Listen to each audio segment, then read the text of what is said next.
The Texas House of Representatives went into session early this morning to take up the bare-bones budget produced by the Appropriations Committee. Texas Tribune's Evan Smith joins us from Austin to report on how the debate is going and how San Antonio's Joe Straus is guiding the process. Evan, we've had a start on it now this morning, and right. What do you see? What's going on? Well, I can tell you it's civil, first of all, which anytime you're talking about politics is a good thing. And it's early. We're well before any votes are taken because they're laying out the case for the bill, and then they're going to add all the various amendments. There were something like 400 pages of amendments filed for this bill, and so we're thinking that the whole thing is going to go into the weekend. Now, this is the bill that basically determines what money we have and what money we'll spend for the next 2 years. Just coming out of the House. The Senate's going to produce a different bill. They'll have to go to conference. They'll have to agree on some things in the middle. They'll go to the governor's desk, and they'll have to sign it or not. But it's not a very happy time for a lot of people who've relied on state funding for social services, for arts programs, the Historical Commission.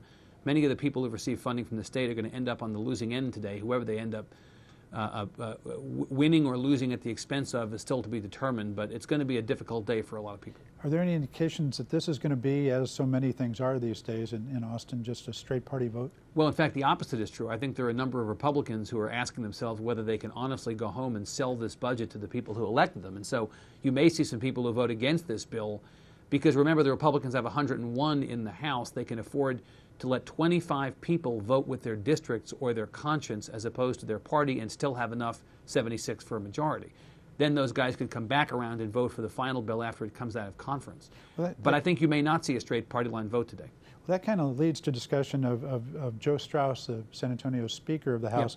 You know, under his predecessor, and part of the reason he got elected even as a young, almost a novice, was that his predecessor, Tom Craddock, had a hard time letting people vote their district. He insisted that they vote the leadership line. What are we seeing with Joe Straus? Well, you know, the knock on Joe Straus had always been that when he comes to a knife fight, he brings a butter knife, that he wasn't as tough as the previous guy in the job. Tom Craddock, who was the last speaker, ruled with an iron fist. Straus has done a very, very good job of leading the House this year. You know, despite the concerns he wasn't going to be conservative enough during what ultimately was not much of a speaker's race, he has let the members rule the House. Last time he had 76, now he has 101. Those 101 are conservative, and they are driving the tenor and the timbre of the session. And Straus has been a very able and agile leader. He's allowed those guys to steer the ship. He hasn't let things get out of control. He's kept it civil. He seems kind of jovial and you know, loose up on the podium when he's leading the House. And he's really establishing himself as a leader. Now, things could still go off kilter. They could go off kilter this weekend or during the rest of the session, but so far Straus has been a very adept speaker.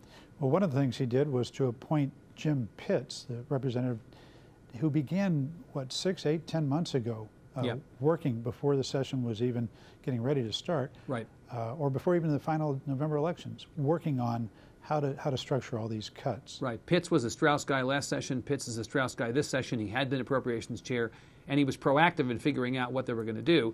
Now, again, Pitts may produce a budget that is more conservative than the Senate's, and some people may object to some of the cuts made, but Pitts has done a very good job of keeping this stuff in line. He's Straus's guy. That credit reflects well on Straus.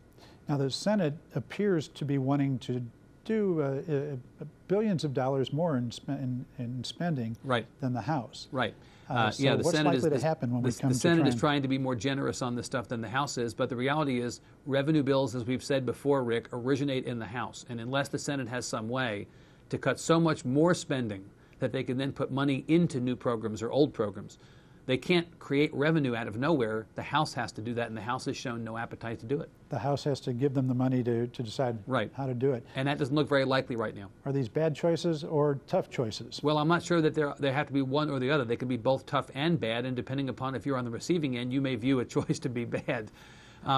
The fact is, though, that no one is happy to see the budget cut this much when it affects as many people as it does. You can be for cutting spending, but you can't be for cutting people and feel very good about the work that's being done. Evan, once again, thank you very much. Thank you, Rick. We've set up a link to the Texas Tribune website.